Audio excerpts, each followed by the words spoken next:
following is a conversation. It has the features of any conversation, such as imperfectly expressed thoughts, ill-considered opinions, and the notions of several sleep-deprived brains. Try not to get your stethoscope in a twist about it. I'm going to say this whole situation is such a good look for you. I have no idea if you're talking to me or Dave, because Dave also looks beautiful, but... I'm talking to you. Okay. That's very kind, Yeah. Jeff, Thanks. but yeah, she Dave, definitely... you also, this is also a good look for you. Thank you. For sure. It's a great look. Thank you. Yeah. Thank you. Don't change. Okay. But no, I mean, I feel like Jeff is the one with the unusual, the new hair to us. Dave, if there's anything that should be known about me, it's that my hair changes. Just yesterday you released a TikTok video where you looked like, the big shaggy dog that you are, and then today you're looking all all cleaned up, yeah. And I want to My be a wife's person who visiting and changes she's her helping hair. me practice my French braids. Yeah. Did you do this one yourself? Half and half. I'm still learning. Okay. Nice.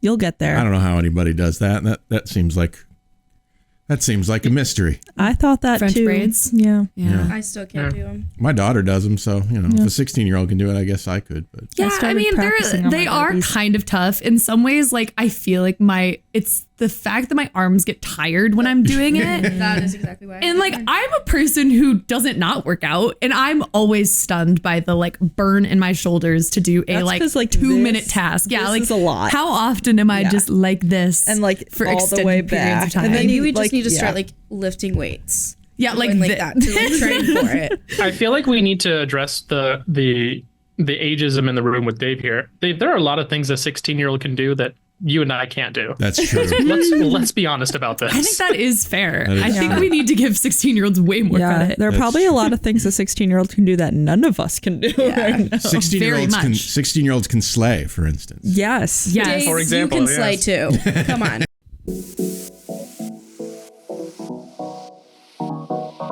Meandering in the margins of medicine, it's the Shortcoat Podcast.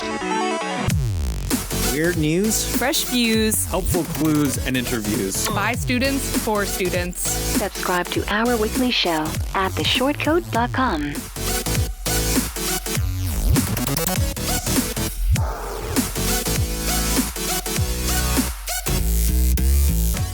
Welcome back to the Shortcoat Podcast. This is a show that gives you an inside look at medical school from the students drinking from that fire hose, a production of the University of Iowa Carver College of Medicine. I'm Dave Etler. With me today in the SCP studio, it's M1 Fallon Jung. Hello. It's M1 Alex Nigg. Yo. Over there is MD PhD student Riley Behan Bush. Hi, everyone. And joining us from the internet, it's M2 Jeff Goddard. Hello. Shortcoats, I was delighted to hear from Megan, who had some great suggestions for future shows. She wanted to hear about the experiences of first-generation medical students. We're going to do that in a couple weeks. Stay tuned for that. She wanted regular roundups of legislation affecting healthcare. We're going to do that. And she gave us a few other ideas that I'm thinking about as well. And guess what? If you write in with your suggestions, maybe I'll do those. I love that. So if you have ideas for us, go to theshortcoat.com/tell us, make the show your show, because the show is best when it's for you, not for me. Nobody, I mean, I may be the golden voice hobo of Carver College of Medicine, but, really nobody tunes in to hear me. Dave, you're a man of the people. Thank you so much. Riley, Yes. it's been a while. It has been a while. I've missed you. I've missed you. I've You've been missed off- the podcast. You've been off sciencing real hard. I've been sciencing truly so hard. I've been putting my due diligence into science, repeating my experiments many a time. Successfully, And I hope. yes, Loaded very question. successfully. Oh, good, I'm good, good. currently writing a paper. So successfully Nice. in the science world. Because that's always a danger. You might revisit things and find out that they don't work. Yeah. What's been a bummer though is in order for me to avoid my weekends, I have to do my 8-hour experiments on Fridays, meaning I haven't been here. So it's been fun. Science is fun. I feel like I'm just cruising through it. I have a PhD defense date in mind of next summer, which is soon to me, not soon to literally anyone else. And we're we're just doing the science thing. Hashtag woman in STEM. Nice. Love. Is it possible to choose your science based on the length of experiments that you have to do and whether or not they occur on Fridays? You like say 'Cause I that feel- and people laugh, but like I'm pretty sure people do that all the time. What do you like, mean?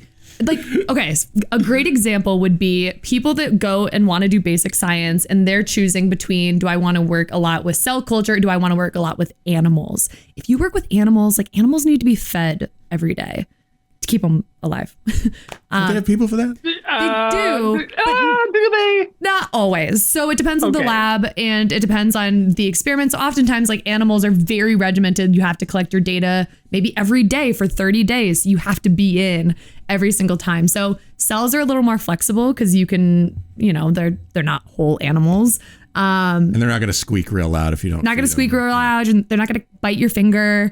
They're not going to do any of the things that animals do. So a lot of people will choose like cell culture labs over animal labs if they want a little more flexibility of their time. Or you could just like throw caution to the wind and go computational, and then you never have to go into a lab. So there's a lot of options, but people do genuinely choose. And it was a thing that I kind of thought about, which was I don't really want to be a slave to my animals. So But are then you you doing didn't- cell culture? So I'm doing cell culture. Okay. Yes. Yeah. Yeah. Just to tie a bow on it. I do a lot of cell culture. All of my stuff is in cell culture. So if that's so flexible, why have you been so busy on Fridays?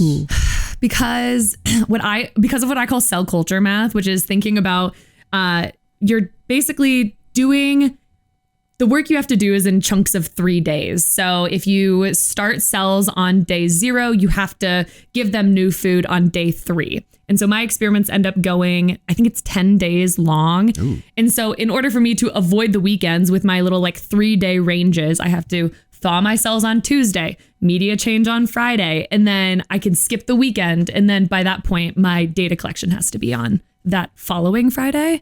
So this is like way too in the weeds, but that's just like how my experiments end up working. Otherwise, I would have to come in on a weekend. What's the funnest? Sorry. As somebody who did that in undergrad, and I loved it, by the way. That's why I thought maybe animals might be better because it's like, put the little food in the bowl and then I'll see you on Monday, guys. Don't eat each other. Drosophila. Don't eat each Drosophila are other. great. People would claim that fruit flies are the best. So a lot of fruit fly enthusiasts out in the world. I am a fruit fly enthusiast personally. I mostly struggle with fruit flies. I was going to say, I mostly have disdain for fruit flies. I understand they have brought us good science, but... What's the funnest thing a cell has ever done for you? Thank you so much for asking. What is the funnest thing a cell has ever done? Died when I was expecting it to die. That's pretty cool. Like, done my hypothesis the way that I wanted to do. Proved you right. Proved me right, actually. What else is we do a lot of staining of our cells with cool fluorescent dyes. And so my cells will glow, which is pretty cool. So I like them for that. How about this one, Riley? I don't know if you've ever...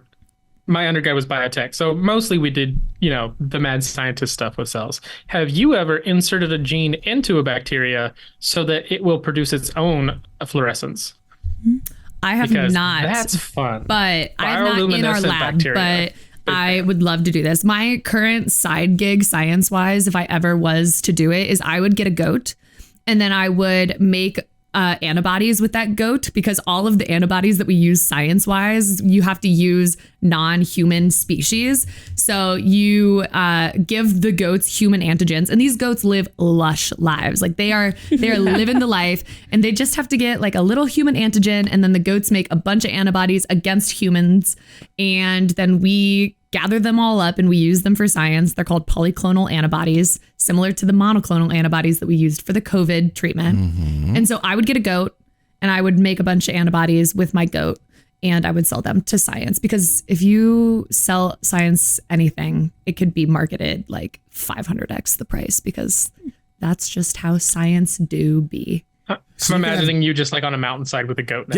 Yeah. You can have goats. What would you name You can your have goats goat? and an income stream. Amazing. I know. What would I name my goat? The only Polly. I was Polly gonna say is Polly. the only name that came to my head was Goaty, which is like that's like a 6-year-old's answer. Just like put a Y at the end of the name. Goaty. Goaty. My secondary one would be making monoclonal antibodies, but I'm not going to go into that. Either way, you could just do that. One shed for the polys and one shed for the One monos. shed for the polys and the mollies. That'll be the name of the company. Polys and mollies. Which might be confusing for some people. For people who may or may not be attending Coachella Week 2. Yes, correct. I think this could be a very lucrative business. I agree. This is like my boss is gonna come into the lab. There's gonna be a goat walking around. Is this research related? Yeah. Right. Like I'm cutting out the middleman. I don't need those companies. Exactly. I like to cut out the middleman. Exactly. I'm cutting out the middleman for our lab, so now we get the middle goat specifically. You and Goaty just me and Goaty are just going for it under the trade name Polys and Mollies. Oh my god. Trademark. Very chaotic. So getting back to my original question, how close are you to finishing again? Like finishing the PhD phase? You'll do your defense soon. I'm going to defend. I could defend by December, but for reasons that I'm not going to go into, like the timing works out better for me to finish next summer. So I'm going to be doing a few bonus months and finishing up by like next July. Okay. So you want to come to my defense? I've never been to a defense. Should we live stream the defense on the podcast? I've never been to a defense before. The only thing I know about is that when you're done, you leave, or maybe that's comps. I don't know. When you're done, you leave, and then they laugh in the room. Yes. And then you go back in and they tell you. So they do this for both the comprehensive exam, but the thesis exam, you like have all your friends and family come and all your colleagues, and they come and you give like an hour-long talk or about 45 minutes. There's 15 minutes of questioning from everyone that has attended. So I'm going to plant my mom with like a really serious question. And they're going to be like, oh, wow, this woman's so smart. And then you plant one with me. Yeah. That is absurdly complicated, and I will stand up and be like, blah, blah, blah, blah, blah, blah, blah, et cetera, et cetera, et cetera. And people will be like, Dave asks one of those questions that's not really a question, but it's his way of like showing his intelligence. Dave, don't do that. It's like Dave is supposed to be here supporting you, but he wants you to support him. Yes. I actually make everyone stand up and applaud Dave for the great question. Okay, but regardless, after that questioning, everyone has to leave. So then it just becomes the 4 members of my thesis committee and me in a room, and they just grill you for like another hour. Ooh. So it ends up being about 2 hours. And then you leave the room, and then they like jabber on about something else because they already know whether or not you've passed. They like go, okay, do we pass? And they're like, yep. And then they chat for like 5 more minutes just to make you sweat. And then they come out and they say, congratulations, doctor. And then that's when you finish. It's kind of anticlimactic compared to like a full graduation. Well, right, but they get to call you doctor. That's cool. Yes, but like technically the whole med school does not give us the PhD. Me, so. What was that? I said, to be fair though, at my graduation, they're not going to pimp me. So that's fair. That'd be crazy. They should though. Could you imagine? Oh my! Before you can walk across the stage, pull out a foundations question. Yeah. You better answer it. What is the first enzyme in the glycolysis pathway? Go. Here's your diploma, but first, anticoagulation pathways. I'm on the. I for some reason I'm on the graduation committee, so I'll the putting on the graduation, not the deciding anything important. So I'm going to add this to the list of things. Please don't. Pimping students. Yeah. We're all going to not graduate. Yeah. Coming in 2027. Yeah. You make all the friends and family leave just to pimp the students. Yeah, nobody's going to pass except for that one person who keeps on getting 100s on all our tests. Whoever that is. Ridiculous. I'm calling you out, whoever you are. At least they're not telling everyone. That's true. I support that. Like, that happy for you, but also no. I just feel like, why? I mean, I don't know. I guess I just always see the high score, and it's always like 51 out of 51, and I'm like. But you're supposed to discard the outlier, so. Yeah, true. Yeah. There was a student in our class who missed one question the first semester of medical school. The whole semester. Shit. The whole semester. So. I'll let you think about. Was the question also thrown out or something crazy? No, but he was. Do they still do that? He was pretty disappointed. They still throw out questions of exams. Yes. Yeah, occasionally.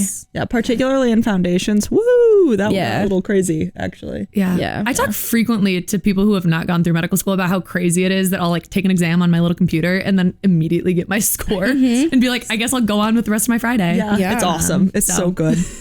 Oh, I just love knowing.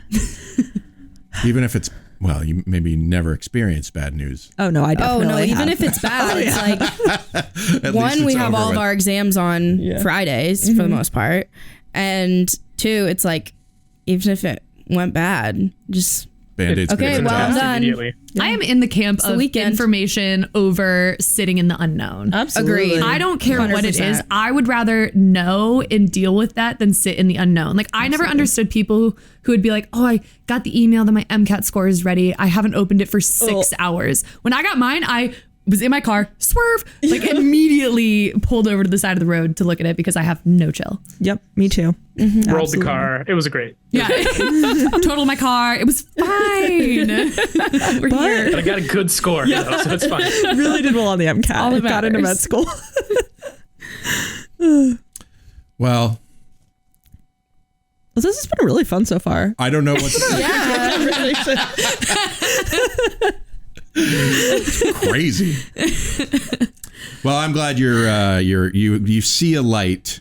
The light is there, It's a little and it is distant. up to Sounds me. like it's a little more distant than I imagined. To me, it feels so close. But again, I recognize that like when you're in the scheme of 8 years, like another extra 15 months doesn't feel that long. Wait, so once you finish that part, then what? Where do you jump back in? Are you jumping back in or are you done? No. Jumping back in. Oh, you're jumping back in. I'm back into the water, just ready to Do go. her clinical years. Yeah, I have to basically come back and finish core clerkships, which I think you guys are both M1s. Yeah. Are So I think I'll be with you guys.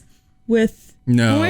I think the next year. Because they're going to Because start we're starting in January of Correct. 25. Nope. Sorry. You guys are both correct. We're actually all correct. I do come back with you guys, but I won't be on the same cycle as you all. Okay. So it won't be specifically that I jump back in at the very beginning of core clerkships. I've done internal medicine and pediatrics. Oh, so okay. I like have some, and then I will jump back in at a time that is odd to you guys, but normal for us. Oh. But at the end of the day, Dave, you will graduate all of us at the same time. Oh, wow. There you go. So fun. Except me. I will Yeah, be you gone. Yeah, sorry, Yeah, not sorry, you. Jeff. Yeah. So I hope your It'll class be is a nice. beautiful distant memory. I like to think so. Yeah, I hope your class is like you two and is warm and welcoming. Most of us are all right. Yeah. Yeah, I would say so. The person who's getting 100% on exams. Screw them. Screw them. Yeah. Just kidding. Whoever you are, I am proud of you. If you're even listening, you're probably not listening.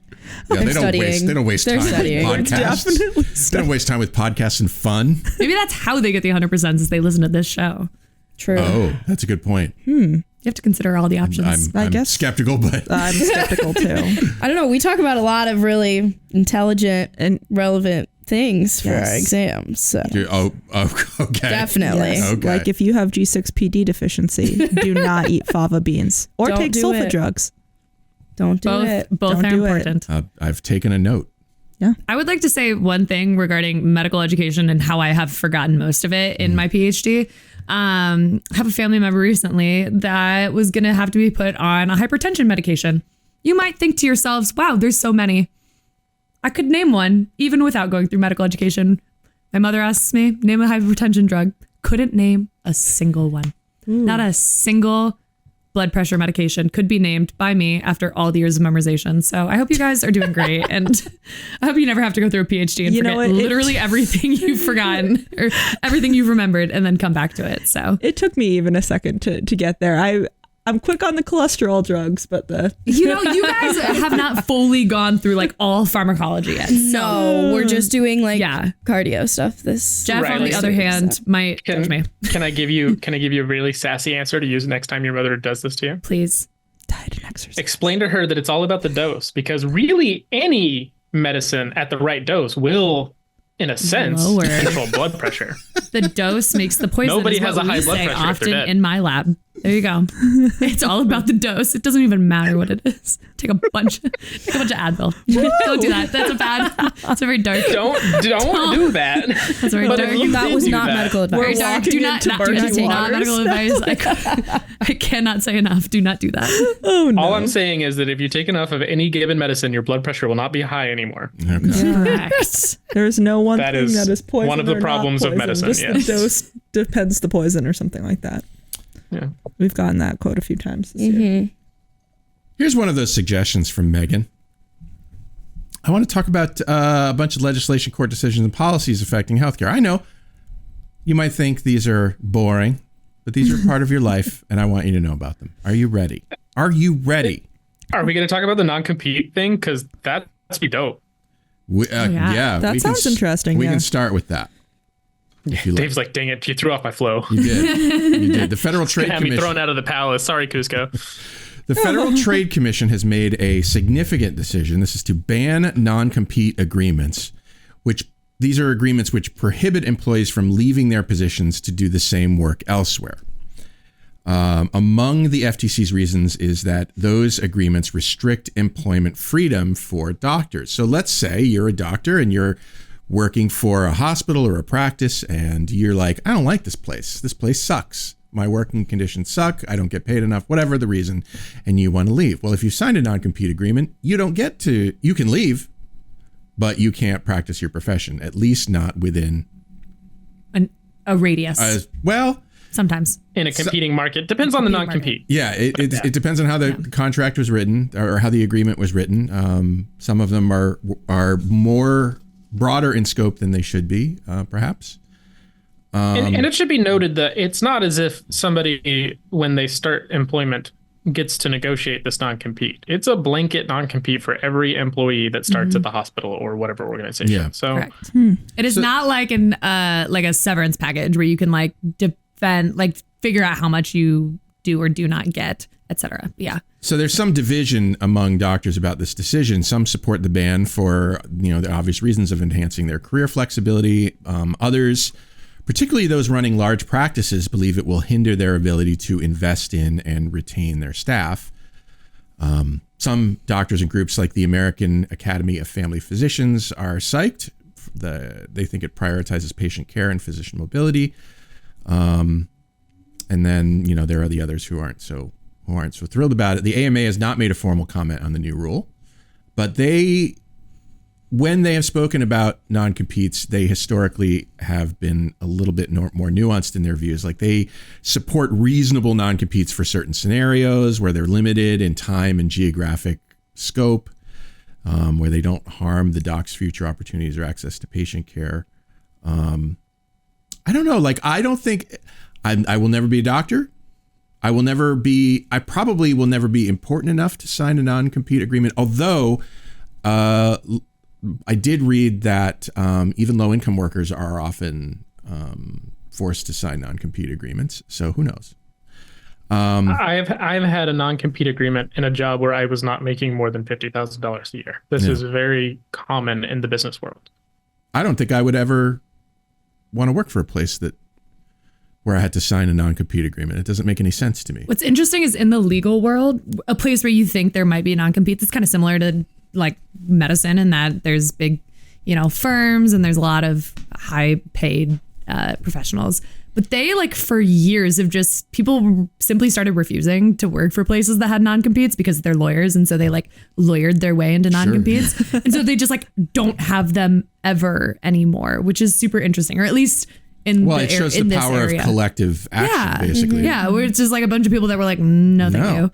And we know better. It should be remembered that a lot of people don't have the choice, yeah, for sure. But if you're a doctor and you live in a city because this is where your family lives, it's like, well, I'm going to work at this hospital because it's the only hospital, not because they do or don't have a non-compete. I might consider moving to another place though if I had the wherewithal to do it, because to be locked into an employer who may or may not treat me well, or may or may not do what I think is appropriate for my patients, I'd want to have that flexibility to change that circumstance for myself.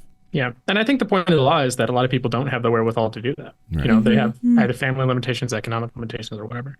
I will say, for those that think that this is going to prevent them from being able to adequately invest in their employees.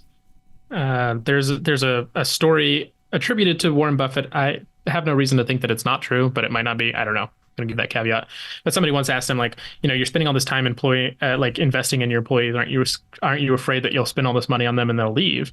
And his response was, what happens if you don't spend all the money on them and they stay? Yeah. And I think that's about as good an argument for investing in your employees as you're going to get, whether or not they're able to leave. Yeah. Shortcoats, I'm just going to say it. It would be kick-ass if you, all the shortcoats out there, every single one of you opened a browser and went to beginlyhealth.com/shortcoat.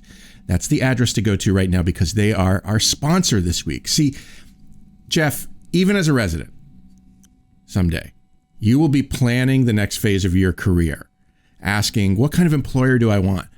Where? What about my kids? What my wife? What do they need? Right? Well, yeah. So here's how this works now, right? You put your CV out there in the old way. You brace yourself then for an incoming flood of recruiter calls and texts from all over the place. No matter what you want, that's what happens. You get texts from everywhere. Feels kind of nice at first, and then after a while, you're like, help. I'm drowning. It's chaos. So you can escape that chaos with Beginly Health, your tailored job matching sanctuary for all career levels of physicians and APPs. I got a demo of their site yesterday, and I want to say it actually looked kind of fun. It looked actually really fun. Like, you know how that feeling when you go to like Zillow or something like that, and you're looking at homes, like that kind of fun. Mm-hmm. Oh boy.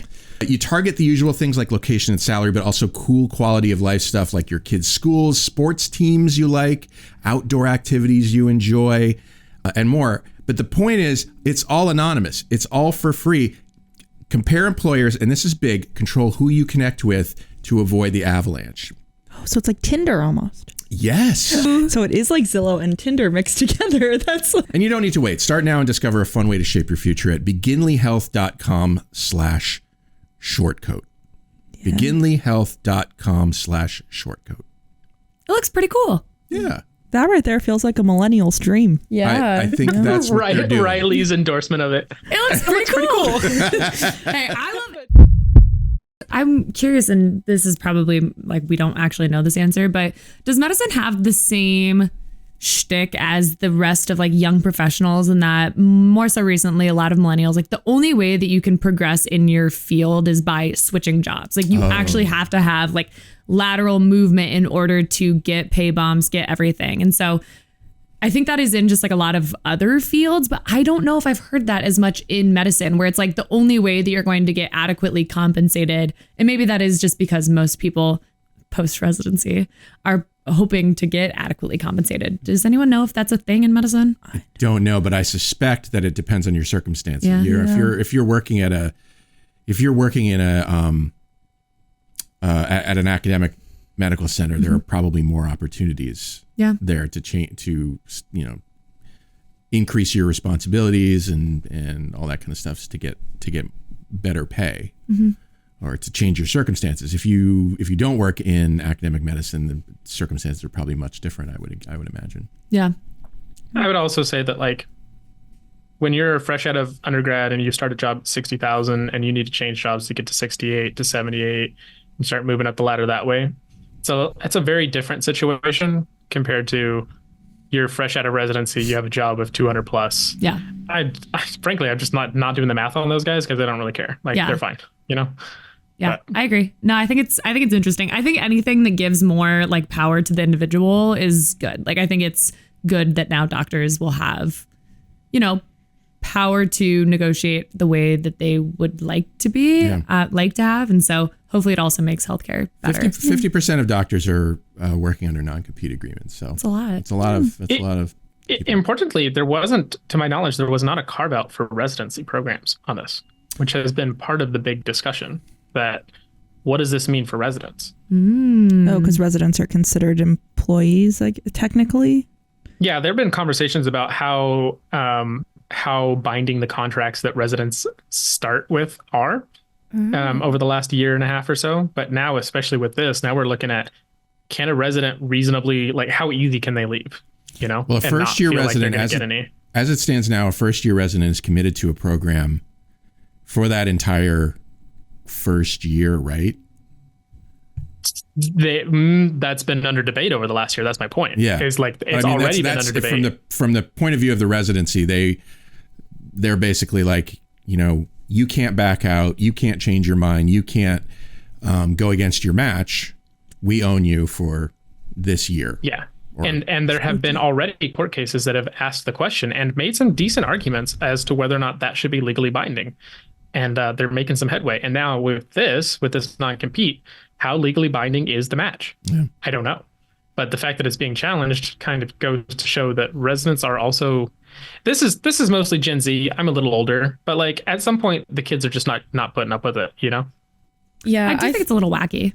I feel like in a field, especially like medicine, where there are so many people who are burnt out and like skills are taken advantage of just because we are in training for so long and you don't have to pay them as much to start with. I feel like this is good as like future employees because it does give a little bit of power back and it incentivizes different businesses and hospital systems to want to retain their physicians and not just have them there. And develop them. Yeah. Like I would much rather be at a place that I felt like was investing in me, you know? Yep, for sure. Well, it's not over yet. Of course, this is going to go through the courts, and the U.S. Chamber of Commerce has initiated legal action arguing that the FTC has exceeded its authority. So we'll see what happens. From the SCP's desk. I love that desk even exists. The U.S. It's right here. Here's the desk. The U.S. Department of Health and Human Services has recently mandated that all teaching hospitals must secure written consent from patients before performing sensitive examinations such as pelvic and prostate exams, especially when the patient is under anesthesia. And the reason this was already a thing. I was going to say, I had no idea that you didn't need consent before to do. That's why this is from the desk, because Did you say written consent? Written. Yes, written consent. Okay, so I think that's the big change. Is that the big change? Before people felt comfortable saying, "Hey, we might do this exam." Is that okay? Got it. If they said that, I'm not sure that in all cases. I've read of stories in the past where people were subjected to invasive exams without their knowledge. Well, I think it was wasn't this a conversation maybe like a couple years ago? Years ago, okay, so I remember this being a thing, and that's why I was like, I thought we already had this conversation like 2 years ago. I was having deja vu. So maybe it was the like verbal versus now this is like more binding written consent. Or it was news of this happening, but also 2 years ago, it was insane to think that this was happening. It's crazy. Can we update us on what was happening 2 years ago? Yes. We weren't around yet. We were still ovum. I didn't look that up. What happened 2 years ago? I think it was about 2 years ago that there started to be some like, I don't know if I call it like, I would say whistleblower-ish activity or just like more conversation around the fact that medical students were being allowed to do pelvic exams on people under anesthesia. When it wasn't, and when they were there, so you could instances be like without consent. Yeah, you could be there for like a heart surgery, and they'd be like, "Well, while we're here, whoa, what the? See, that's just wild." So, same kind of thought. 2 years ago, we were like, "Oh, that's super gross. Why would we do that?" Horrific. Like, of all the ways to learn. And so, I believe then we had the conversation a couple years ago about, we need consent, and I think this must be like a re-upping or like, I don't know, giving it more like solid legal action for the consent. Sure. Jeff, have I missed anything? No, I think you're dead on. I will say, so I think the intent was reasonable that we want people to learn. Sure. But I think that this is broadly speaking, it doesn't necessarily need to be even about pelvic exams, right? If I'm under anesthesia and there is no medical reason for you to be doing something besides what you're doing, I don't want you to stick your finger in my nose. Like no, like you don't have permission to examine my molars because you're a medical student just because I'm an anesthesia, let alone, a vaginal exam or a prostate exam or something else, Yeah, no, which is fair. I think that's fair. With that. And I think honestly, like if the intent is to teach, you should be teaching all aspects of that, which includes getting consent, right? Like the teaching is not just the physical exam, but like the whole situation that comes along with that. Yeah. I was recently on like gynecologic surgery. They're called clinical connections. It's basically we can go and we can work with doctors and So I had MSTP related things. So you could think of it as I thought like you were just in the lab, but okay. No. So this is like an MSTP required thing where we go and we actually like explore areas we might be interested in. So I'm interested in OB-GYN. So I said, okay, let's see all the facets. So saw some of the surgeries. And so I saw the clinical side and the surgical side. And I had many instances of even in clinic, like seeing people go through these questions. Right now it's in the form of like the surgical consent. So like within the surgical consent, you consent to XYZ procedure. And then in the middle of there, it is sometimes for learning purposes, we will have medical students perform pelvic exams. These are also gynecological surgeries. So this, we are already in the realm of like pelvic exams. So it would already be happening for the surgery. And so they kind of go through that. And there is a pretty lengthy like blurb about it, and there's conversation back and forth with the person, and I'm standing in the room, and most patients feel very comfortable either saying yes, totally fine, or like absolutely not, and they give me a little eye, and I'm like, no, that's totally fine. Like I'm definitely going to listen to that. So I was like, that's totally fine. I have no beef either way. Like, you can choose whatever you want. So it's been interesting to kind of see how I was seeing this happening even before this news broke a couple weeks ago. So we were on it. We were on it. And I think most hospitals these days are like that. It's just puzzling to me, like that for even some hospitals that this is a question. Yeah. But I will say that it's entirely possible. Okay, I don't know. So I'm gonna blanket statement here. Sometimes laws are made because we want to have the laws, and sometimes laws are made because there was an incident. Right. So maybe this happened because there was an incident, and people are like, "How is that still happening? Let's just make it a law because I thought everybody was smart enough to not do this anymore." Yeah. And sometimes laws happen because somebody said there ought to be a law, even though everybody is kind of already doing that thing, and that's also fair. And I don't know in this situation which of the two it was the impetus for this, but both are reasonable. Well, I think I do know. A 2020 New York Times investigation highlighted cases where pelvic exams were performed on unconscious women without their consent, primarily for education purposes. So this is aimed squarely at medical trainees, basically, and the circumstances under which they might do a pelvic exam.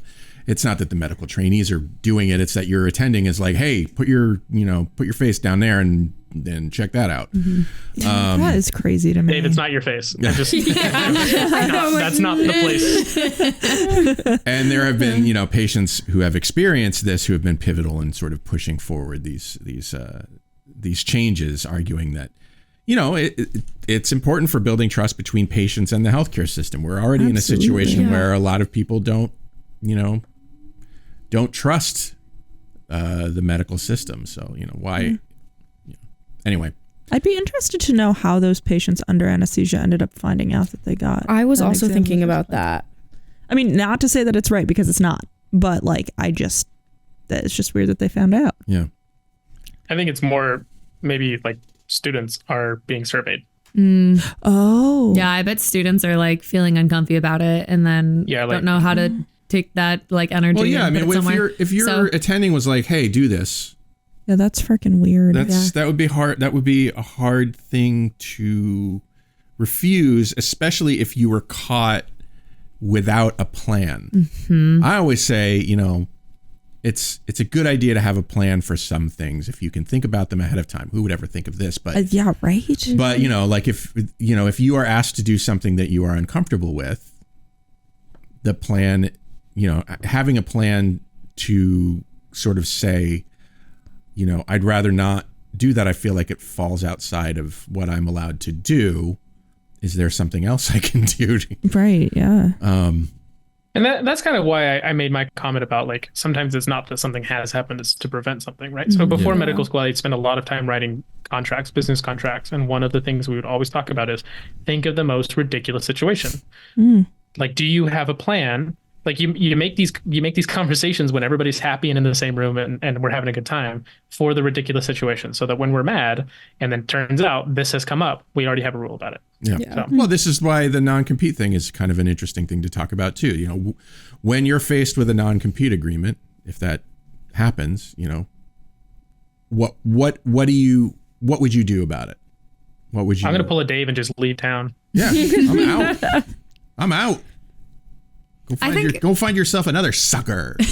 What is interesting too, just about as I'm thinking about the training of medical students, training of residents, training of all medical practitioners, and the fact that there are like sensitive exams that in a lot of cases need to be learned, especially like we think about, there's a couple sides to this. This is probably too much of a tangent, but on one case, I think we have this fear of like women's health. And I think there's a lot of practitioners that are like, I'm afraid of women's health. I think there's a lot of people that will be like, oh, you're pregnant? Well, we don't do pregnancy. Like pregnancy is bad and scary. And we don't, in a lot of cases, like pregnancy is in some ways it can be, but in a lot of ways, like a lot more people could know how to treat pregnant patients. And so I think that people need to know how to do these sensitive exams. And so it is a necessary part of medical education. The other thing is I'm curious, like how much do we think that patients coming to academic centers are, by coming to those centers, kind of agreeing to the training of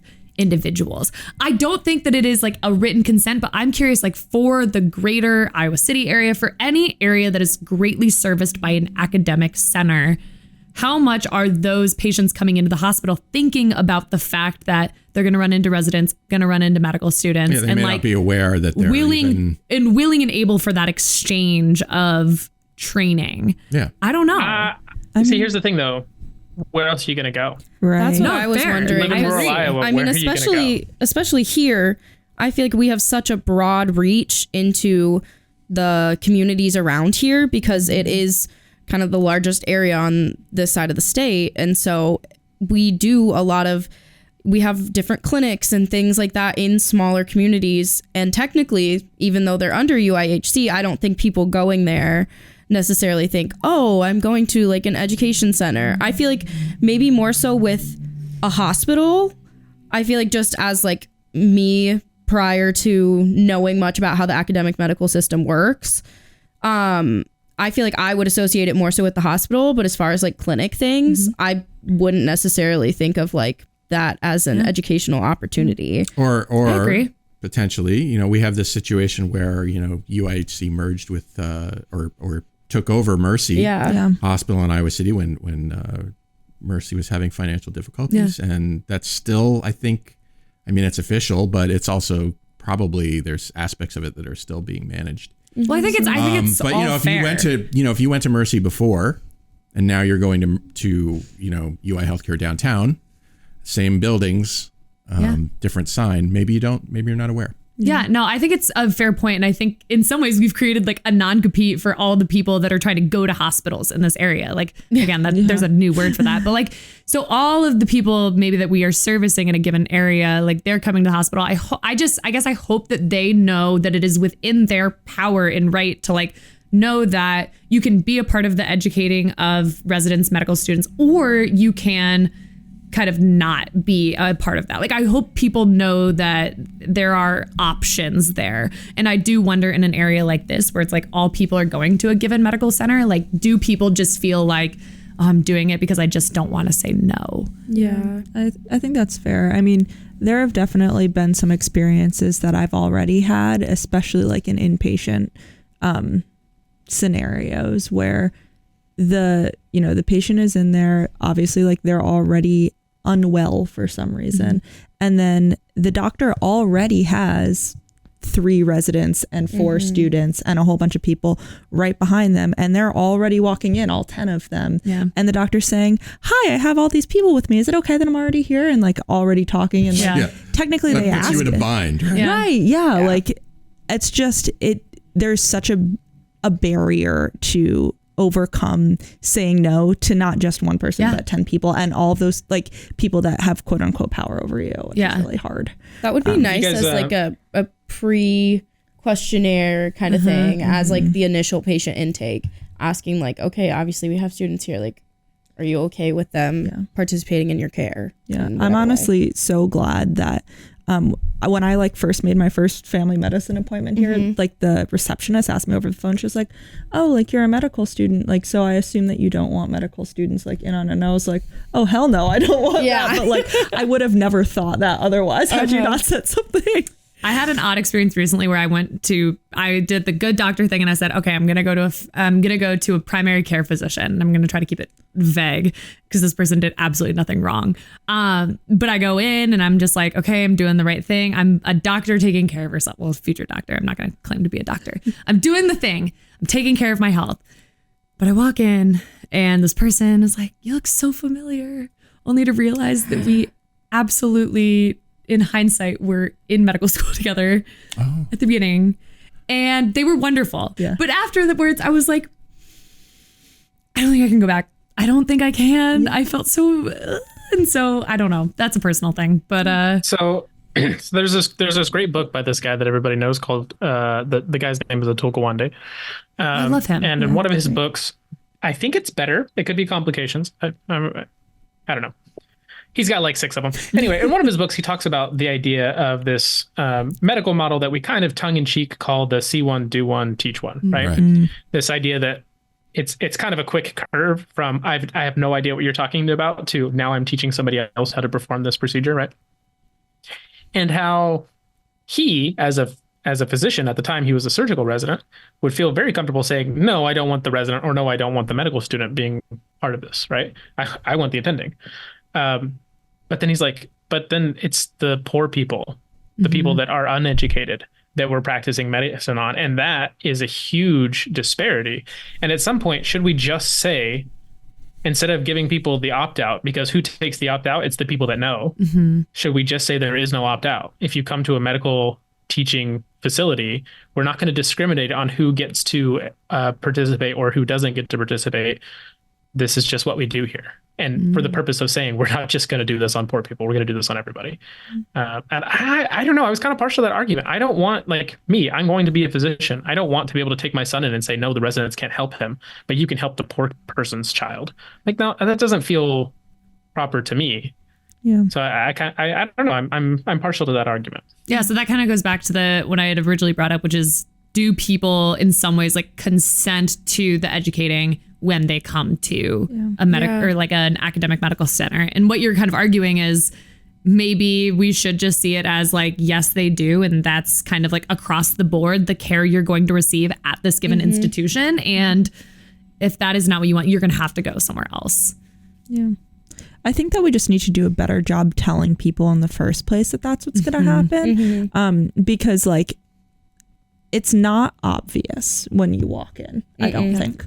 And I almost wish that there were like big bold letters like across the door that said like, you may get care from a resident or like or like a student may be in your thing, like, and you have to be okay with that. Yeah. And I also think like on the flip side, educating people that like students are probably not going to do anything. Like they're probably just going to like do a little chit chat with you, like actually maybe spend a little more time with you than you might otherwise get. And like, there are like these flip sides that are really great about having medical education here. Like you're probably going to have more people that you get to talk to at a given visit. You're probably going to have more, like maybe just more time given to you, more attention given to you, like maybe some different voices to hear your woes or kind of what you want them to hear. So there are good parts of it too. Well, and one of the big, I don't know how intentional this is, but one of the big functions medical students can have is the comfort of the patient. So, because they sometimes can spend more time with patients, they can also notice things that maybe other people didn't have time to notice. Like the patient doesn't look comfortable for some reason and, needs a hand with something, or the patient expresses to them something that they did not express to the 5 minutes that they saw the rounding, the group of rounding physicians or whatever, about their care. And so, that has that's an important function. I think it's underestimated how important that can be. Yeah. And the attendings actually expect that, right? Like, so I'm on neuro right now. This morning, he said, here, he called me at 7:30 in the morning. He says, here are your 2 patients. We'll sit down in my office at 10 to go over them. So he gave me 2.5 hours to spend time with 2 patients. Yeah. He expects that I'm going to be able to do that I'm going to have to be in the room and learn everything about them and their families so that when I meet with them, he can go a little bit quicker and just focus on, collecting all the details and stuff. Are you in Des Moines right now? I am. Yeah. It's raining. It's pretty. I like it. All right. The U.S. Supreme Court set to deliberate a case concerning Idaho's stringent abortion laws, making a significant judicial review, marking a significant judicial review. You try saying it. In the post Roe v. Wade era. This case assesses the compatibility of state abortion bans with the federal mandates that require emergency medical treatment, underscoring ongoing legal battles over abortion rates in the United States. So this is all about EMTALA, the Emergency Medical Treatment and Labor Act. It's a federal law that mandates that emergency room doctors perform abortions when a pregnant patient's health or any patient's health is in danger, despite the state's near total abortion ban. Idaho officials are arguing that enforcing EMTALA to require abortions in emergencies undermines the state's abortion restrictions, claiming the law was never intended to conflict with state-imposed bans. The federal government, of course, says that EMTALA ensures that all patients receive necessary emergency medical treatments, including abortions, to stabilize their conditions. And I think we've all heard the stories of situations where physicians are reluctant to treat people because they're afraid they're going to get in trouble. They're going to get sued or put in jail or whatever the law, whatever legal repercussions are built into the state law. I think when a patient comes into the emergency department, and again, I'm leaning on my experience now, both as a tech in healthcare and also working on the neuro team. So we do a lot of stroke codes in the emergency department. When a patient comes into the emergency department, the attending has to call everybody. He has to call cardiology, he has to call neuro, he has to call all of these departments. Legal should not be one of them. Yeah. It shouldn't. They should be able to make the decisions on what's going to be best for their patient right in front of them. And I will be the first to say EMTALA deservedly needs to be reviewed. It can, in some areas, probably be expanded and should be, and in some areas, maybe it should be a little bit more lax. But this is not it. This is not where EMTALA needs to change. Yeah. But that's my 2 cents on it. No, I was reading through that article, and it said that one of the arguments right now is that there are like 9 cases in which somebody could be coming in with like a quote unquote emergency situation, and like the Idaho abortion laws would basically be going against those 9 emergent cases. And basically they're arguing that the one law is basically to like keep life alive, while the other one is just like stabilization in general. And so like you can technically stabilize somebody while they like lose a limb, right? Or you can like technically stabilize somebody while they lose like all of their reproductive organs or like their ability to reproduce. So I think that they're trying to like figure out that definition right now. Where that line is. Right, basically. Exactly. But it's, it's really tough. I tried to look it up a few times, and it seems as though there have only been 3 medical doctors that ever on like our Supreme Court. And one of which that was like back in the 1800s when we didn't like really have medical school. They were like, just drink the urine. You'll figure it out. Exactly. So back when leeches were mainstay of medical treatment, bloodletting. So yeah, it's just like, it's really hard to have lawyers making medical laws and therefore medical decisions by proxy. Mm-hmm. I also just think this is such a hard situation when you're trying to legislate anything that is in an emergency situation. Like Jeff was saying, like you shouldn't have to call legal. Like you should do what you need to do to make that patient medically okay. But I think that there's a lot of gray area in what you consider life-saving care or what you consider emergent care. Because while it may not necessarily be emergent or life-threatening right there in that moment, if you don't do anything, it can progress to that. Right. Mm-hmm. And it also could be worse, and you're going to be taking up more resources and more time and money, and it's just overall worse for the patient is like the main thing. But like it just doesn't, I think that we don't have a good way right now of determining what that line is. Yeah.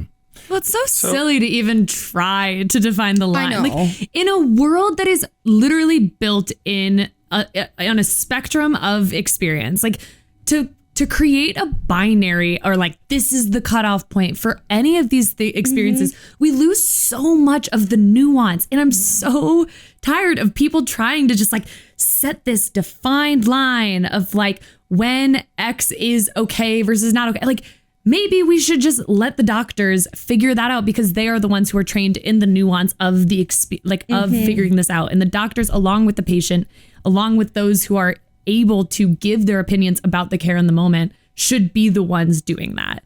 And I get really frustrated about this like lack of nuance and just this idea that like we have to have like a line.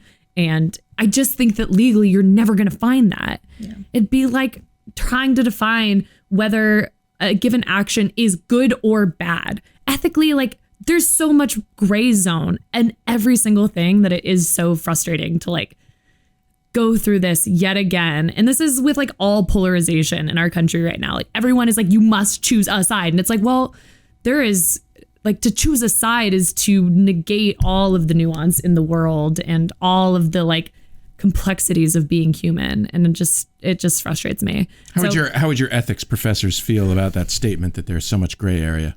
I think they would ultimately like it because then you could see both sides. I don't know. So my argument is very much in line with Riley's, which is that I think morally, ethically, a society that attempts to find that line is already going down a dangerous road. I don't think that it's not just whether or not it can be defined, it's whether or not an attempt to do so is morally grounded. And I don't think that it is. I think that it's one of those things where we have to try to leave it to medical professionals, one. But two, I mean, even how much in medicine, even in our limited experience, is algorithmic, there are hard cutoffs, right? When you talk about like, well, this person is hypoglycemic because their blood sugar is like this exact number. When it's not, like we have to have cutoffs for everything. Cutoffs exist in the world, right? But recognizing those cutoffs aren't actually a binary is part of the beauty of what makes medicine work, is that we can look at these numbers and say like, yes, it's technically over the line, but it's not concerning. Or yes, it's technically not over the line, but it is concerning, right? We can recognize that there is a spectrum. Yeah. We draw cutoffs to give us an idea, but we have to recognize the spectrum. And when you try to overly legalize things, when you get down into the nitty gritty of tiny little details like this, instead of just saying, let a doctor figure out whether or not a patient is stable or unstable and make them go from there, when you try to get down into the nitty gritty like this, I don't know. I feel like it's an immoral endeavor at the heart of it. Reminds me of trying to figure out whether our child was sick or not. They have a fever, yeah, but they look great. They're like running around. They're probably not sick.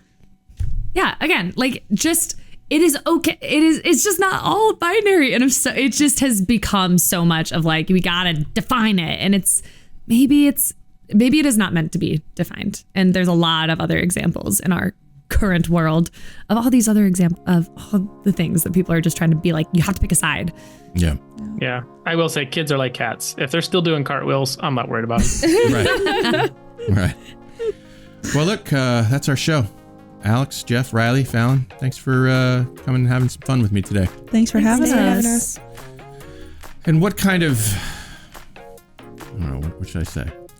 Binary asshole. What kind of binary asshole would I be if I didn't thank you, Shortcoats, for making us part of your week? If you're new and you like what you heard today, follow the show wherever fine podcasts are available. Spotify, Apple Podcasts, Google Podcasts, YouTube. The show is made possible by a generous donation by Carver College of Medicine student government and ongoing support from the Writing and Humanities program. Our music is by Dr. Vox and Catmosphere. I'm Dave Etler saying don't let the bastards get you down. Talk to you in 1 week.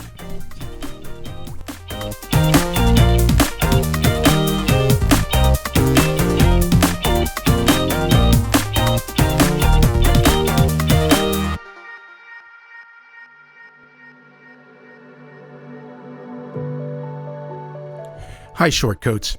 Look, life in medical education, life in America, life in the world is often difficult. And I often wish I could help. all I have is this podcast, but in my wildest dreams, you have the support you need to lead a life of your choosing.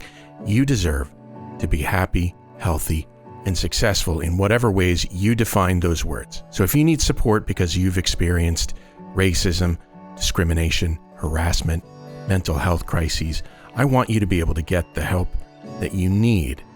And so I'm going to put some links in the show notes to some resources that you can use. But the bottom line is that for what it's worth, I see you. I know you're out there. I wish I could do more. Maybe I can in ways that I don't understand yet or know about. But I see you, and I'm glad you're here, and other people are too.